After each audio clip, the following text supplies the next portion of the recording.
তারা যে কী বলছে যে কোনো কারণভাবে কোনো কারণেও মানুষ রাস্তায় এসে রাস্তা মহাসড়ক করে দেয় এবং যানবাহনের চালকদের যে পরিস্থিতি আজও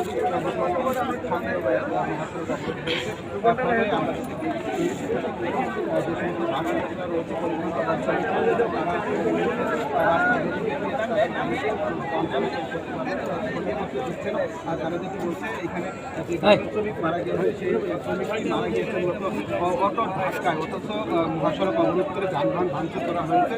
তাদের এই অভিযোগ এনে পরিবহন শ্রমিকরা এই মুহূর্তে আসলে যান চলাচল বন্ধ করে দিয়েছে। অন্য প্রান্তে যে গোল্ডেন রিফিট গার্মেন্টসের শ্রমিকরা মহাসড়কে ছিল, তারা কিন্তু এই মুহূর্তে মহাসড়কে নেই, মহাসড়ককে ছড়িয়ে দিয়ে তারা সেখানে অবস্থান করে আমাদের সকালবেলা যারা শ্রমিকরাই মহাসড়ক অবরোধ করেছিল।